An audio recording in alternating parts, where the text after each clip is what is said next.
ఈరోజు the Hindu news పేపర్లో important articles చూద్దాం అండ్ ఆల్సో దాన్ని వెనుకున్న జీకే పార్ట్ కూడా చూద్దాం. వీడియో స్లోగా చెప్పినట్టు అనిపిస్తే 1.5x or 2x speed prefer చేయండి. సో ఇక్కడ వచ్చేసి మనకి first article, SC pulls up Tamil Nadu governor sets deadline to clear bills. So pulls up అంటే వార్న్ చేస్తుంది అని చెప్పి, లేదంటే తమిళనాడు గవర్నర్ తీసుకున్న డెసిషన్కి విరుద్ధంగా సుప్రీంకోర్టు డైరెక్షన్ ఇచ్చింది అని చెప్పేసి అర్థం వస్తుంది ఇక్కడ మనకి. సో ఇక్కడ ఏంటంటే తమిళనాడు గవర్నర్ ఎవరంటే first of all RN Ravi. ఈయన ఏంటంటే state legislature, Tamil Nadu government bills pass చేసింది, 10 బిల్స్ పాస్ చేసింది. వాటి మీద యాక్షన్ తీసుకోకుండా అలా స్టేలో ఉంచారు. అలాగే ఏం యాక్షన్ తీసుకోకుండా అలా ఉంచారు. అలా ఉంచడంతో మళ్ళీ ఆ స్టేట్ గవర్నమెంట్ మళ్ళీ రీఎనాక్ట్ చేసి మళ్ళీ రీపాస్ చేసింది. రీపాస్ చేసిన తర్వాత అప్పుడు ఆర్ఎన్ రవి ఏం చేశారంటే ప్రెసిడెంట్కి రెఫర్ చేశారు. ఆయనకున్న పవర్స్ ద్వారా ప్రెసిడెంట్కి రెఫర్ కేసు తమిళనాడు గవర్నమెంట్ సుప్రీంకోర్టుకి వెళ్ళింది. సుప్రీంకోర్టుకి వెళ్ళడంతో ఇప్పుడు కొత్తగా డైరెక్షన్స్ ఇచ్చింది సుప్రీంకోర్టు. ఏంటంటే టైం లైన్ ఇచ్చింది, అంటే ఎన్ని నెలల పాటు విత్ హోల్డ్ చేసుకోవచ్చు బిల్స్ అండ్ ఎంత టైంలో దాని మీద యాక్ట్ చేయాలి అని చెప్పేసి టైం లైన్ ఇచ్చింది ఇప్పుడు. సో ఫస్ట్ ఆఫ్ ఆల్ ఇక్కడ మనకి ఈ ఆర్టికల్లో ఆర్టికల్ 200 ఇంపార్టెంట్. ఆర్టికల్ 200 ఏంటంటే గవర్నర్స్ పవర్స్, మనకి స్టేట్ లెజిస్లేచర్ పాస్ చేసిన బిల్స్ని ఎలా దాని మీద యాక్షన్ తీసుకోవాలని చెప్పేసి ఆర్టికల్ 200 గవర్నర్కి కొన్ని పవర్స్ ఇస్తుంది. అందులో ఫస్ట్ వన్ ఏంటంటే గ్రాంటింగ్ అసెంట్. సో ఆ బిల్లు వచ్చిన వెంటనే అసెంట్ ఇచ్చేయచ్చు, అంటే క్లియరెన్స్ ఇచ్చేయచ్చు. నెక్స్ట్ విత్ హోల్డ్ చేసుకోవడం అంటే దాన్ని ఆపేయడం అని అర్థం, అంటే రిజెక్ట్ చేయడం లాగా. నెక్స్ట్ థర్డ్ ఏంటంటే రిటర్న్ ఫర్ రీకన్సిడరేషన్, అంటే మళ్ళీ స్టేట్ లెజిస్లేచర్కి రిటర్న్ పంపించవచ్చు, మీరు ఒకసారి చూసుకోండి, ఇందులో కొంచెం చేంజెస్ చేయండి అని చెప్పేసి, రీకన్సిడర్ చేయండి, మళ్ళీ ఒకసారి ఆలోచించండి అని చెప్పేసి అదొక పవర్. ఫోర్త్ వన్ ఏంటంటే రిజర్వ్ చేయడం, ప్రెసిడెంట్కి రిజర్వ్ చేయడం. ప్రెసిడెంట్కి ఎందుకు రిజర్వ్ చేయడం అంటే సెంట్రల్ లాస్, అంటే ఇప్పుడు స్టేట్ చేసిన ఆ బిల్ ఏదైతే ప్రవేశపెట్టిందో ఆ బిల్లు సెంట్రల్ లాస్కి విరుద్ధంగా ఉన్న, కాన్స్టిట్యూషన్కి విరుద్ధంగా ఉన్న, సో దాన్ని డైరెక్ట్గా ప్రెసిడెంట్నే నిర్ణయం తీసుకోమని చెప్పేసి ప్రెసిడెంట్కి రిజర్వ్ చేయడం. సో ఈ 4 టైప్స్ ఆఫ్ పవర్స్ ఉంటాయి అండర్ ఆర్టికల్ 200. అండ్ ఈ ఆర్టికల్ 200 తర్వాత 201 పవర్, 201 ప్రకారం ప్రెసిడెంట్ దీని మీద యాక్షన్ తీసుకుంటారు. అండ్ ఇక్కడ మనకి ఆర్టికల్ 207 ఏంటంటే మనీ బిల్ ఇంట్రడ్యూస్ చేసే ముందు, స్టేట్ గవర్నమెంట్లో మనీ బిల్ పెట్టే ముందు గవర్నర్ పర్మిషన్ తీసుకోవాలి. సో ఏదైతే మనీ బిల్ ఉందో, so governor permission state government తీసుకొని అప్పుడు మాత్రమే ఇంట్రడ్యూస్ చేయాలని చెప్పేసి ఆర్టికల్ 207 ప్రకారం కాన్స్టిట్యూషన్లో ఉంది. అండ్ ఆల్సో ఈ ఆర్టికల్లో మనకి క్లియర్గా ఇచ్చారు, మనకి a governor has a maximum 1 month to withhold assent. 1 month వరకు అసెంట్ ఇవ్వకుండా విత్ హోల్డ్ చేయొచ్చు. అండ్ ఆల్సో మ్యాక్సిమం 3 months అంటే రిటర్న్ చేయడానికి, given to return the bill with message of specifying reasons. So 3 months time తీసుకొని return చేయొచ్చు. And also ఇక్కడ మనకి మళ్ళీ రీకన్సిడర్ చేయని చెప్పేసి స్టేట్ లెజిస్లేచర్కి రిటర్న్ చేయొచ్చు ఆ బిల్లుని.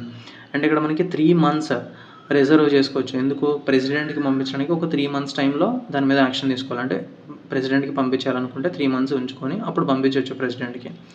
And the governor must grant assent to a bill repassed by the state legislature. ఒకవేళ మళ్ళీ రీపాస్ చేశారంటే under article 200 within maximum 1 month లోపు ఖచ్చితంగా గ్రాంట్ అసెంట్ ఇవ్వాలని చెప్పేసి సుప్రీంకోర్టు డైరెక్షన్స్ ఇచ్చింది ఇక్కడ. అండ్ ఆల్సో మనకి ఇక్కడ రామేశ్వర్ ప్రసాద్ కేసు 2006 ఇంపార్టెంట్. ఇదేంటంటే గవర్నర్ తీసుకున్న డెసిషన్ని రివ్యూ చేయడానికి కోర్ట్స్కి కానీ ఆ పవర్ ఉందని చెప్పేసి ఈ రామేశ్వర్ ప్రసాద్ కేసులో జడ్జ్మెంట్ ఇచ్చారు. సో ఇక్కడ మనకి ది ఆర్టికల్ 200 3 చాయిసెస్ ఇస్తుంది. ఇక్కడ యాక్చువల్గా 4, ఇక్కడ 4th one ఇవ్వలేదు. సో ఇక్కడ ఏంటంటే ఒకటి అసెంట్ ఇవ్వడం, ఇంకోటి విత్ హోల్డ్ అసెంట్, ఇంకోటి రిజర్వ్ ఫర్ ప్రెసిడెంట్, ఇంకోటి మనం ఆల్రెడీ చదువుకున్నాం కదా రిటర్న్ చేయడం, రీకన్సిడర్ చేయండి అని చెప్పేసి రిటర్న్ చేయడం ఇంకొకటి. అండ్ ఆల్సో మనకి ఇక్కడ ఇలా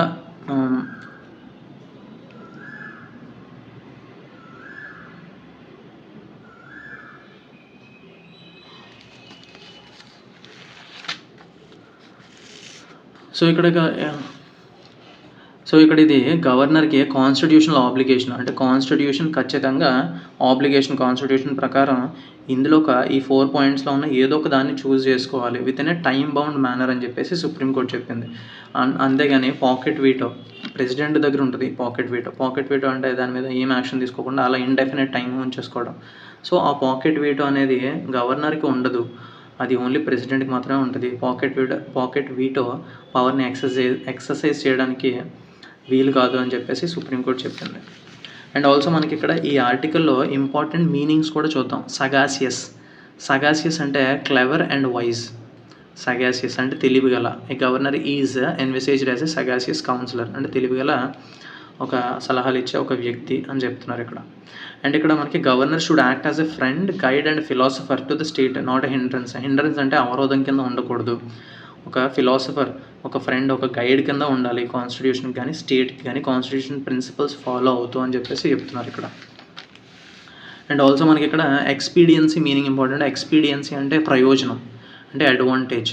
ఈ ఆర్టికల్ 200 ప్రకారం అడ్వాంటేజ్ ఉన్నది గవర్నర్కి అని చెప్పేసి ఇక్కడ ఇచ్చారు. So expediency meaning important, advantage. And next article మనకి RGI flags delay by hospitals in reporting births, deaths. So మనకి రిజిస్ట్రార్ జనరల్ ఆఫ్ ఇండియా అని చెప్పేసి ఒక ఆఫీస్ ఉంటుంది. ఇది under ministry of home affairs దగ్గర ఉంటుంది. సో ఇది ఏంటంటే మన ఇండియాలో బర్త్స్ ఎవరైతే పుట్టినప్పుడు కానీ చచ్చిపోయినప్పుడు కానీ birth certificate, death certificate issue చేయడానికి అండ్ రిజిస్టర్ చేయాలి. ఈ ఆఫీస్ అండర్లో మనం రిజిస్ట్రేషన్ చేయాలి. So as per section 23 of 2 of registration of birth and death act, ఈ యాక్ట్ ప్రకారం ఒకవేళ నెగ్లెక్ట్ చేసినట్టయితే ఎవరైతే హాస్పిటల్స్ వెంటనే రిపోర్ట్ చేయాలి. అంటే బర్త్ అయితే బర్త్ అని, డెత్ అయితే డెత్ అని రిపోర్ట్ చేయాలి. ఎవరైతే నెగ్లిజెన్స్గా ఉన్నారో రిజిస్టర్ చేయకుండా వాళ్ళకి punishable with a fine. So punishment fine రూపంలో ఉంటుంది under this section and this act అని చెప్పేసి ఇక్కడ ఇచ్చారు. సో ఈ యాక్ట్ 1969లో ఇంట్రడ్యూస్ చేశారు, 2023లో అమెండ్ చేశారు. ఎందుకు అమెండ్మెంట్ ఏం చేశారంటే all births and deaths on the centres portal from October 1, 2023 నుంచి ప్రతి ఒక్క every birth and death should be registered. So ఇక్కడ మనకి ప్రైవేట్ హాస్పిటల్ అయితే ఆ హాస్పిటల్ అథారిటీస్ ఇన్ఫామ్ చేస్తారు, రిజిస్టర్ చేస్తారు. వితిన్ 21 డేస్లో రిజిస్టర్ చేయాలి యాక్చువల్గా birth and death within 21 days. And ఇక్కడ ఈ ఆర్టికల్లో P4 ఇనిషియేటివ్ గురించి ఇచ్చారు. పబ్లిక్ ప్రైవేట్ పీపుల్ పార్ట్నర్షిప్ మార్గదర్శి బంగారు కుటుంబం స్కీమ్. ఇది పావర్టీ ఎరాడికేట్ చేయడానికి ఏపీ గవర్నమెంట్ ఇంట్రడ్యూస్ చేసింది. ఈ స్కీమ్ ఏంటంటే టాప్ 10% రిచ్ పీపుల్ ఉంటారు కదా, రిచ్ ఇండివిజువల్స్ ఇన్ సొసైటీ, వాళ్ళు bottom 20% below poverty line 20% of families ఉంటారు కదా, వాళ్ళని adapting and supporting them. So వాళ్ళు ఒక ఎంపవర్ చేయడం, వాళ్ళ పూర్ పీపుల్ని ఎంపవర్ చేయడానికి టాప్ 10% బాటమ్ 20%కి హెల్ప్ చేయడం. అండ్ ఆల్సో మనకి ఈగల్ సిస్టమ్ ఇంట్రడ్యూస్ చేసింది already AP government, eradication of drugs and marijuana.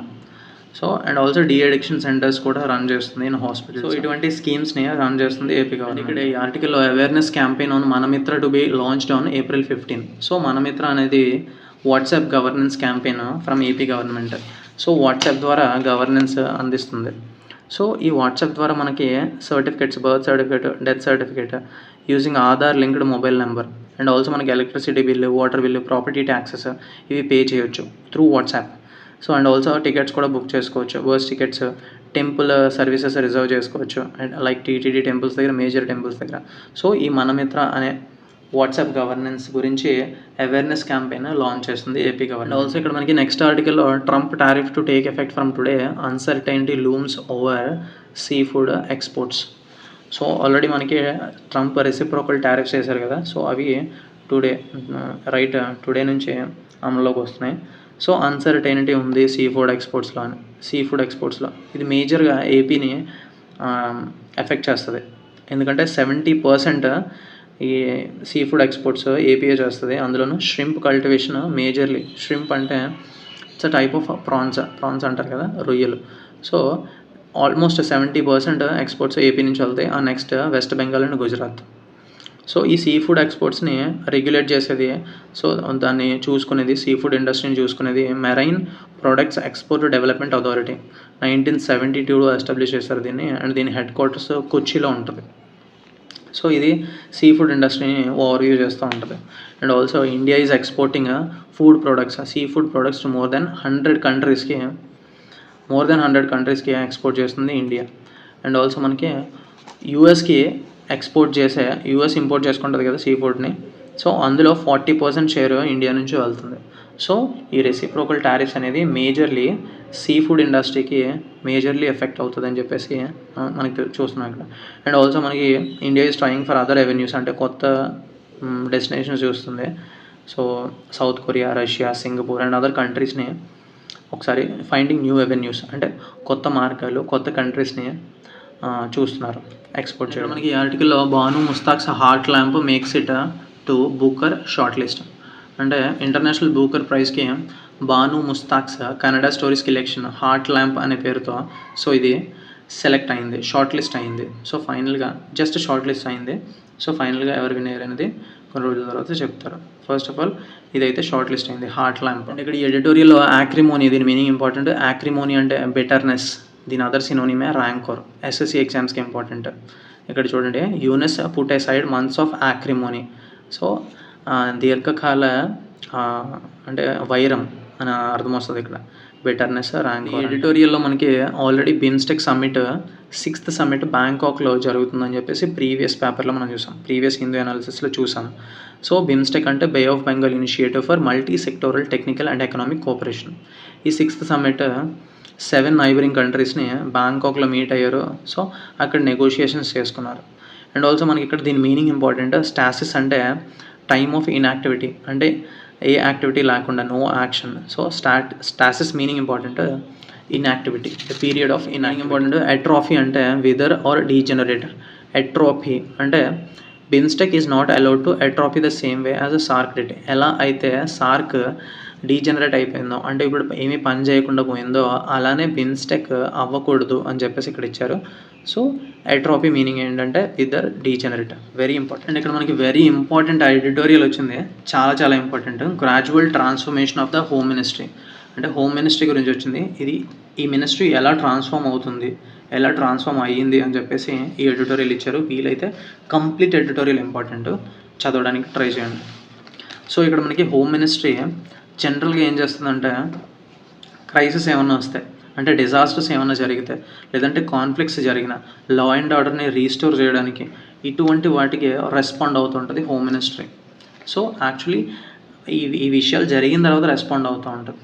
But right now reforms తీసుకొస్తున్నారు, గవర్నెన్స్ని రీషేప్ చేస్తున్నారు.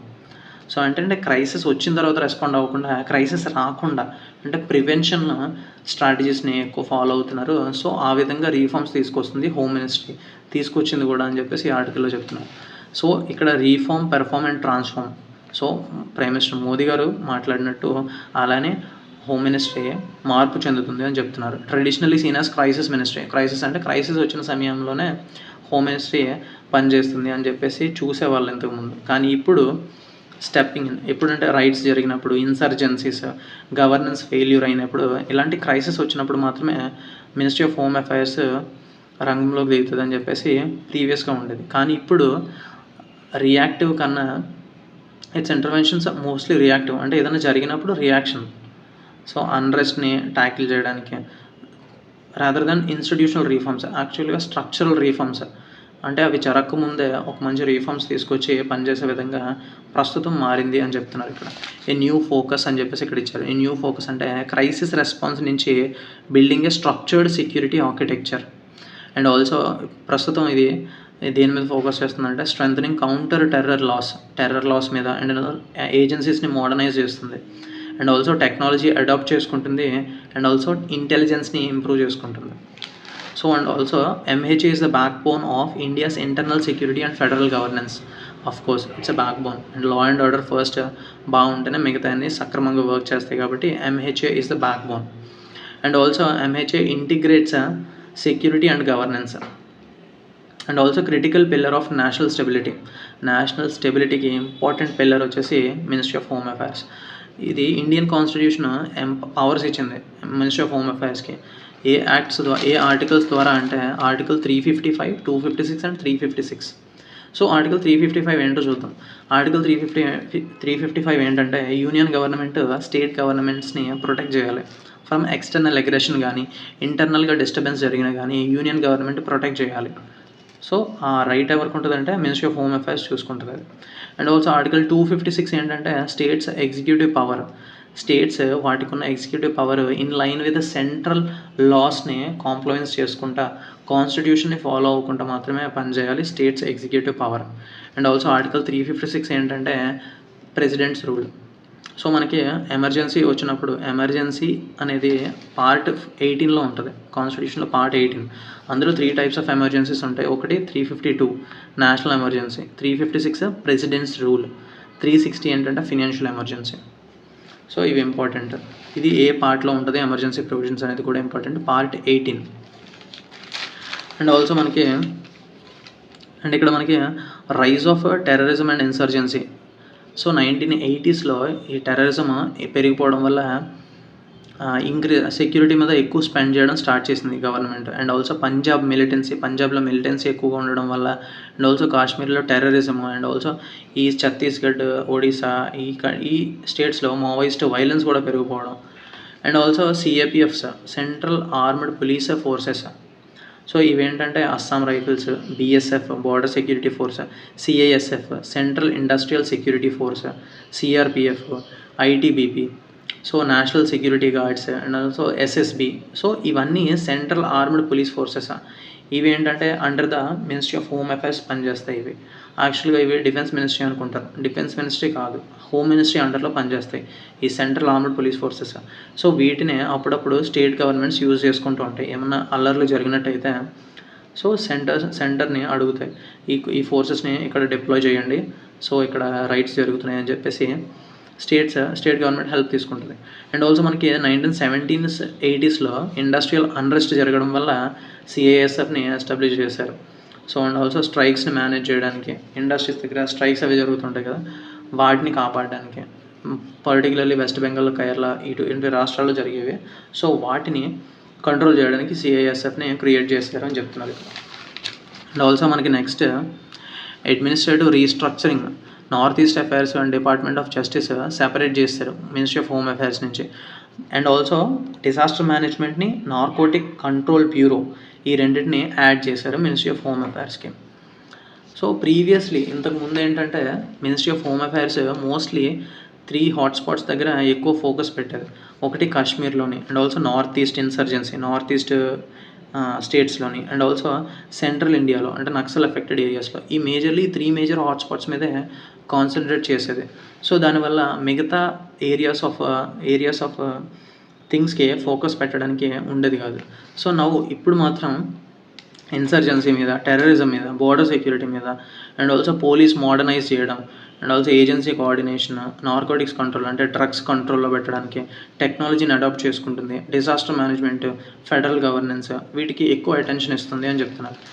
అండ్ ప్రీవియస్లీ ఇందిరాగాంధీ గవర్నమెంట్ ఉన్నప్పుడు, రాజీవ్ గాంధీ గవర్నమెంట్ ఉన్నప్పుడు 4 హోమ్ మినిస్టర్స్ అలా హోమ్ మినిస్టర్స్ మారుతూ ఉండేవారు. దానివల్ల ఇన్స్టెబిలిటీ ఉండేది. But PV Narasimha Rao and also Atal Bihari Vajpayee government ఉన్నప్పుడు single home minister throughout the tenure, single home minister ఉండేవారు. రైట్ నౌ అమిత్ షా ఉన్నట్టు single home minister throughout the full tenure పనిచేసేవాళ్ళు. సో దానివల్ల స్టెబిలిటీ క్రియేట్ అయింది అని చెప్తున్నారు. అండ్ ఆల్సో మనకి ఇక్కడ పంజాబ్ ఇన్సర్జెన్సీ తర్వాత తాడా యాక్ట్ అనేది ఎనాక్ట్ చేశారు. 2001 పార్లమెంట్ అటాక్ తర్వాత పోటా యాక్ట్ ఎనాక్ట్ చేశారు. And also Mumbai attacks 26/11 Mumbai attacks తర్వాత నేషనల్ ఇన్వెస్టిగేషన్ ఏజెన్సీని ఎస్టాబ్లిష్ చేశారు. సో ఇవన్నీ చూస్తూ ఉంటే మనకి ఎలా ఉందంటే ఏదో ఒక ఇన్సిడెంట్ జరిగిన తర్వాత ఏదో ఒక దాన్ని క్రియేషన్ చేస్తున్నారు. సో రియాక్టివ్ అంటే రియాక్షన్స్ ఎలా ఉన్నది మినిస్ట్రీ ఆఫ్ హోమ్ అఫైర్స్ ఇంతకుముందు. కానీ ఇప్పుడు ఏంటంటే లెజిస్లేటివ్ రీఫార్మ్స్ తీసుకొచ్చింది. అంటే strong security and also shaping law enforcement, national stability, and also Kashmir integrate చేసేసింది ఆల్రెడీ ఇండియాలోకి. అండ్ ఆల్సో క్రిమినల్ జస్టిస్ సిస్టంలో కూడా రీఫార్మ్స్ తీసుకొచ్చింది. సో ముందుగానే ఒక ఇష్యూ కానీ ఏదైనా ఇన్సిడెంట్ జరగక ముందే మంచి రీఫార్మ్స్ తీసుకొచ్చింది ప్రెసెంట్ ఉన్న ministry of home affairs. And also budgetary support కూడా చాలా పెరిగిందని చెప్తున్నారు. And also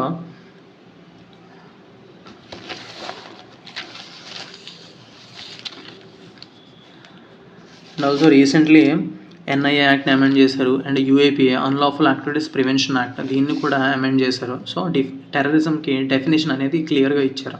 and also ఎన్ఐఏని expand చేస్తున్నారు, టెక్నాలజీ డేటాబేస్ని క్రియేట్ చేస్తున్నారు, మల్టీ ఏజెన్సీ సెంటర్ని రీవ్యామ్ చేయడం. And also duty to share intelligence culture, ఏమైనా ఇన్ఫర్మేషన్ వచ్చినట్టయితే దాన్ని ఇంటెలిజెన్స్కి షేర్ చేయడం, ఇలాంటి ప్రమోట్ చేస్తున్నారు, ఇలాంటి కల్చర్ని ప్రమోట్ చేస్తున్నారు. సో అండ్ ఆల్సో మనకి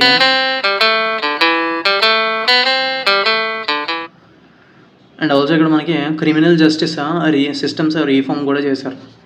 and also 3 new criminal laws ఉన్నాయి కదా, వాటికి పేర్లు మార్చి డీకాలనైజ్ చేశారు. అంటే భారతీయ న్యాయ సంహిత అని, నాగరిక సురక్షా సంహిత అని, భారతీయ సాక్ష్య అధినియం అని చెప్పేసి పేర్లు మార్చారు.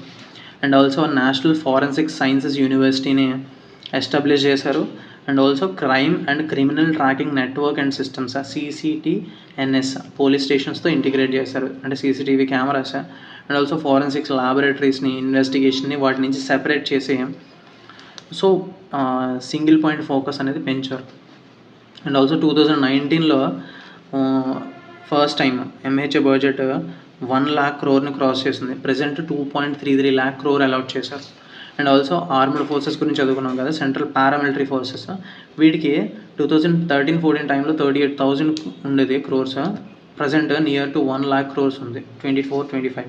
అండ్ ఆల్సో ఫోర్స్ని మోడర్నైజ్ చేస్తున్నారు. సో గ్రౌండ్ రియాలిటీ ఎలా ఉందంటే, అంటే దీనివల్ల ఇలా చేయడం వల్ల మనకు వచ్చిన రిజల్ట్ ఏంటంటే, నార్త్ ఈస్ట్ ఏరియాలో అండ్ ఆల్సో నక్సల్ ఎఫెక్టెడ్ ఏరియాలోని అండ్ ఆల్సో కాశ్మీర్లోని వైలెన్స్ డ్రాస్టిక్గా డిక్రీజ్ అయింది. అండ్ ఆల్సో ఆర్టికల్ 370 డైల్యూట్ చేయడం వల్ల, and also peace deals north ఈస్ట్లో పీస్ డీల్స్ చేసుకోవడం వల్ల, and also development Naxal affected ఏరియాస్లో చేయడం జరిగింది. And also political stability create అయింది, ఎకనామిక్ గ్రోత్ కూడా అక్కడ నుంచి జనరేట్ అవుతుందని చెప్తున్నారు.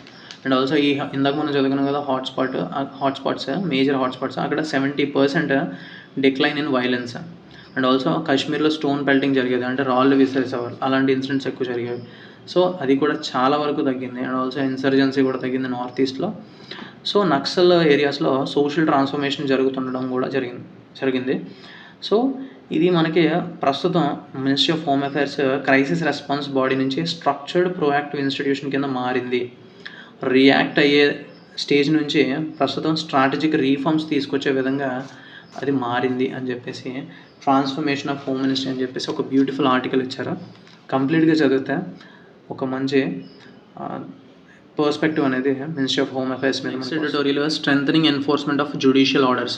సో జ్యుడిషియల్ ఆర్డర్స్ని ఎన్ఫోర్స్ చేయట్లేదు ప్రస్తుతం గవర్నమెంట్. ఎన్ఫోర్స్మెంట్ చేసే విధంగా మనం చర్యలు తీసుకోవాలి అని చెప్పేసి ఈ ఆర్టికల్ ఇచ్చారు. సో ఇందులో ఇంపార్టెంట్ పాయింట్స్ చూద్దాం. జనరల్గా ఎన్ఫోర్స్మెంట్ ఛాలెంజెస్ ఉన్నాయి. సో ఒక డైరెక్టివ్ ఇచ్చిన తర్వాత సుప్రీంకోర్టు కానీ హైకోర్టు కానీ జ్యుడిషియల్ ఆర్డర్ ఇచ్చిన తర్వాత దాని ఎన్ఫోర్స్మెంట్ సరిగ్గా చేయట్లేదు అని చెప్పేసి ఇక్కడ ఇచ్చారు. సో ఇక్కడ మనకి కాఠ్మండూలో strict enforcement of noise control measures చేశారు, combined with public awareness campaigns. అంటే పబ్లిక్ అవేర్నెస్ బాగా పెంచిన తర్వాత అండ్ ఆల్సో దాన్ని క్లియర్గా ఇంప్లిమెంట్ చేశారు. ఆ ఎన్ఫోర్స్మెంట్ని how proactive enforcement supported by public education and cooperation. So పబ్లిక్ని ఎడ్యుకేట్ చేశారు. అండ్ ఆల్సో మనకి ఇండియాలో వీక్ ఎన్ఫోర్స్మెంట్ మెకానిజమ్స్ ఉన్నాయి. జ్యుడిషియల్ రీఫార్మ్స్ తీసుకొచ్చినప్పటికీ ఎన్ఫోర్స్మెంట్ అయితే చాలా వీక్గా ఉందని చెప్తున్నారు. అండ్ ఆల్సో మనకి ఇక్కడ ఈ కేసు అనేది important. State of Tamil Nadu versus K. Balu 2017 case. ఇక్కడ మనకి లిక్కర్ బ్యాన్ కేసు అని కూడా అంటాం దీన్ని. సో ఇది నేషనల్ హైవేస్కి 500 meters లోపు ఏ లిక్కర్ షాపు ఉండకూడదు అని చెప్పేసి ఒక డైరెక్టివ్ ఇచ్చింది సుప్రీంకోర్టు. ఎందుకు? రోడ్ యాక్సిడెంట్స్, మద్యం తాగి వాహనాలు నడిపితే హైవేస్ మీద యాక్సిడెంట్స్ ఎక్కువ జరుగుతున్నాయి కదా. సో దాన్ని అరికట్టడం కోసం 500 meters లోపల హైవేస్కి దగ్గరలో ఉండకూడదు అని చెప్తే, సో దాన్ని బైపాస్ చేయడానికి అదే హైవేస్ని అర్బన్ రోడ్స్ కింద రీక్లాసిఫై చేశారు. సో అప్పుడు ఇది వర్తించదు కదా 500 metersలో ఉండకూడదని చెప్పేసి. సో హైవేస్ని అర్బన్ రోడ్స్ కింద రీక్లాసిఫై చేయడం అండ్ ఆల్సో జస్ట్ 500 meters తర్వాత ఆ షాప్ పెట్టుకోవడం, అంటే 600 metersలోని 700 metersలోని ఆ షాప్ని లొకేట్ చేయడం, ఇలాంటివి చేసి ఏవైతే ఎన్ఫోర్స్మెంట్ని క్లియర్గా ఇంప్లిమెంట్ చేయట్లేదని చెప్పి ఇక్కడ ఇచ్చారు. అండ్ ఆల్సో మనకి నెక్స్ట్ కేసు కూడా important. Next case common cause versus union of India 2018 case ఇది. ఇక్కడ సుప్రీంకోర్టు ప్యాసివ్ యూథనేసియాని లీగలైజ్ చేసింది. ప్యాసివ్ యూథనేసియా అంటే ఇప్పుడు ఒక క్యూర్ చేయలేని డిసీజెస్తో చాలా బాధపడుతున్నారు, ఒక పేషెంట్ బాధపడుతున్నాడు. సో ఆయనకి ఒక ఇంజెక్షన్స్ ఇచ్చి అంటే పీస్ఫుల్గా చావుని అందించడం అంటే ప్యాసివ్ యూథనేసియా అంటే. సో అలా అందించవచ్చు అని చెప్పేసి ఒక ఇన్స్ట్రక్షన్ అనేది సుప్రీంకోర్టు ఇచ్చింది. అండ్ ఆల్సో దాంతోపాటు ఎన్ఫోర్స్మెంట్ క్లియర్గా ఉండడానికి స్పెసిఫిక్ గైడ్లైన్స్ ఇచ్చింది ఇన్స్టిట్యూషన్స్కి, హెల్త్ ఇన్స్టిట్యూషన్స్కి. అండ్ ఆల్సో మానిటరింగ్ మెకానిజమ్స్ ఉన్నాయి క్లియర్గా, అండ్ ఆల్సో ఓవర్ సైట్ కూడా క్లియర్గా ఉంది. సో దానివల్ల ఈ decision translated into action. So ఇక్కడ ఎన్ఫోర్స్మెంట్ బాగానే చేసింది అని చెప్తున్నారు.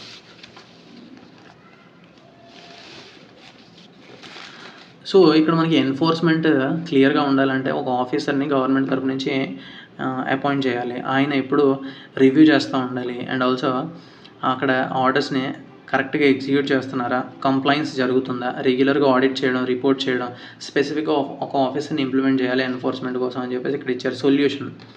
అండ్ ఆల్సో మనకి వీక్ ఎన్ఫోర్స్మెంట్ మెకానిజమ్స్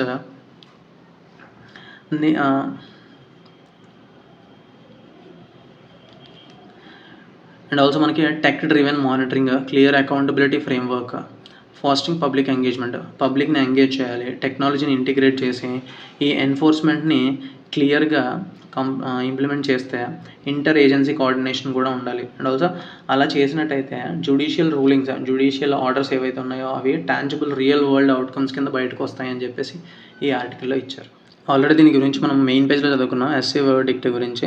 సో ఇక్కడ మనకి రాజమన్నార్ కమిటీ అని చెప్పేసి వచ్చింది. ఈ Rajamannar committee related to centre state relations. So 1969లో దీన్ని అపాయింట్ చేశారు, తమిళనాడు గవర్నమెంట్ అపాయింట్ చేసింది. ఎందుకు, సెంటర్ స్టేట్ రిలేషన్స్ ఎలా ఉన్నాయి అని చెప్పేసి రివ్యూ చేయడం కోసం రాజమన్నార్ కమిటీ అపాయింట్ చేశారు. సో ఆ కమిటీ కొన్ని రికమెండేషన్స్ ఇచ్చింది. ఒక డ్యూటీస్ ఉంటాయి కదా, అవి స్టేట్స్తో షేర్ చేసుకోవాలి.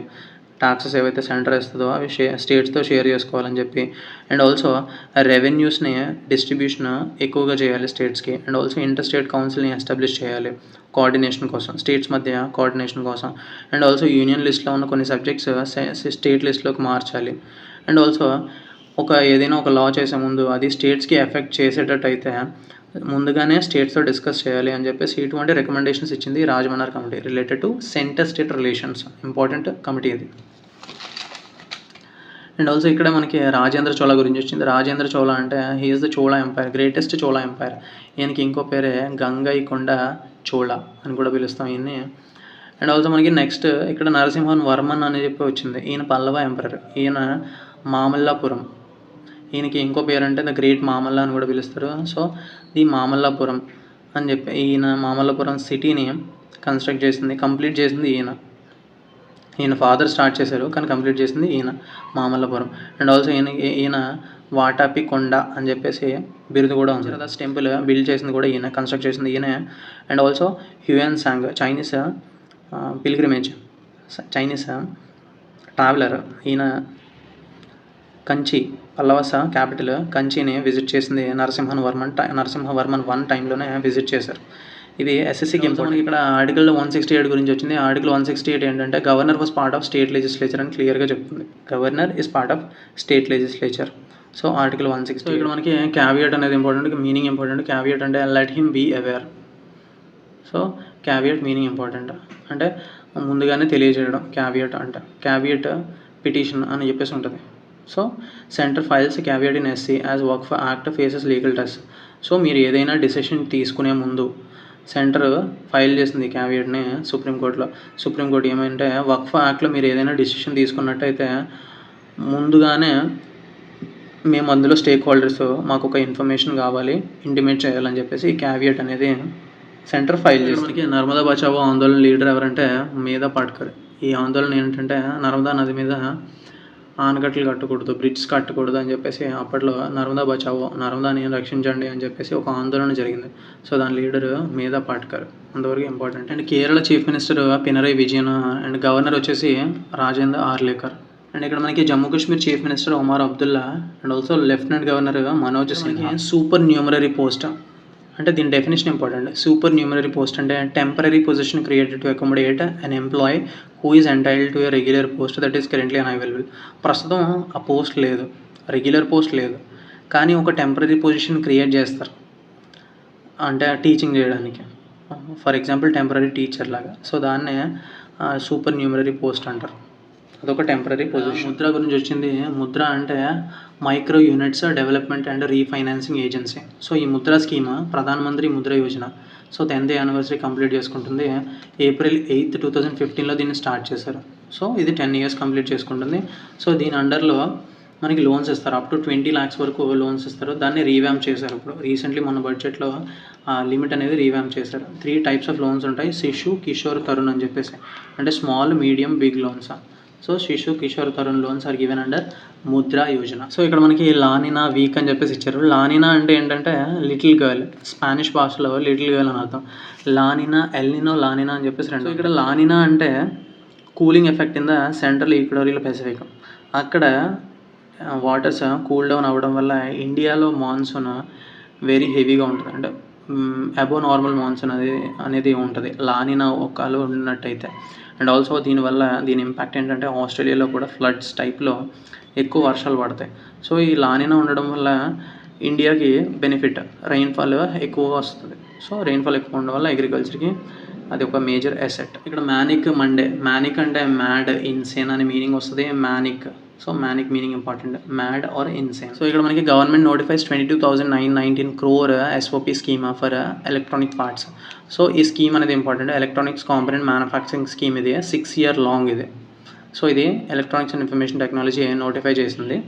సో ఇది మనకి బ్యాంక్స్ హయ్యర్ స్లిప్పేజెస్ అంటే హయ్యర్ స్లిప్పేజ్ రేషియో అనేది ఇంపార్టెంట్. దీని మీనింగ్ ఇంపార్టెంట్. బ్యాంక్ ఎగ్జామ్స్కి ఇంపార్టెంట్ అయితే. స్లిప్పేజ్ రేషియో అంటే గుడ్ లోన్స్ ఉంటాయి కదా, అవి టర్నింగ్ ఇంటూ NPS అంటే బ్యాడ్ లోన్స్ కింద కన్వర్ట్ అవ్వడం. అంటే మనం ఏవైతే లోన్స్ ఇస్తామో వాటి మీద ఇంట్రెస్ట్ కట్టకుండా, లేదంటే అసలు ప్రిన్సిపల్ కూడా కట్టకుండా ఉంటే వాటిని NPS కింద అంటే నాన్ పెర్ఫార్మింగ్ అసెట్స్ కింద కన్వర్ట్ చేస్తారు. సో ఆ రేషియోని అంటే good loans turning into bad loans, ఆ రేషియో అనేదే స్లిప్పేజ్ రేషియో అని చెప్పేసి అంటాం. ఇక్కడ మనకి సౌత్ కొరియా క్యాపిటల్ సియోల్. ఇక్కడ నాటో చీఫ్ ఎవరంటే మార్క్ రట్టే. పిక్చర్లో కనిపిస్తున్న వ్యక్తి మార్క్ రట్టే, నాటో చీఫ్. ఇది 1949లో ఒక మిలిటరీ అలయన్స్ కింద ఎస్టాబ్లిష్. 1949లో సోవియట్ యూనియన్కి అగెనెస్ట్గా దీన్ని ఫామ్ చేశారు. మిలిటరీ అలయన్స్ ఇది. ఇందులో US is part of this alliance, but India is not part of it. So is space craft carrying ఒక అమెరికన్ని అండ్ 2 రష్యన్స్ని లాంచ్ చేశారు. సో అది ఎక్కడంటే బైకనూర్ కాస్మోడోర్ ఇన్ కజకిస్తాన్. ఇక్కడ నుంచే రష్యా యాక్చువల్లీ ఈ కాస్మోడోర్, ఈ స్పేస్ స్టేషన్ని, ఈ స్పేస్ లాంచ్ ప్యాడ్ని రష్యా రెంట్కి తీసుకుంది ఈ సైట్ని. So Russian Roscosmos space agency ఇక్కడ నుంచి వర్క్ చేస్తుంది. అండ్ ఇక్కడ మనకి సురుచి సింగ్. సో ఈమె ఎయిర్ పిస్టల్ గోల్డ్ గెలిచింది. ఎక్కడంటే shooting world cup Buenos Aires. Argentina capital Buenos ఎయిర్స్లో షూటింగ్ వరల్డ్ కప్ జరుగుతుంది. అక్కడ ఎయిర్ పిస్టల్ గోల్డ్ గెలుచుకుంది ఈవిడ. So Suruchi Singh. Sports and పర్సనాలిటీస్లో important. So shooting related to steps down as a New Zealand white ball coach. So ఇక్కడ మనకి steps down అనేది important. Steps down meaning ఏంటంటే ఆ పోస్ట్ నుంచే తప్పుకున్నాడు అని చెప్పేసి అర్థం వస్తుంది. Steps down. That's it. Thank you for watching.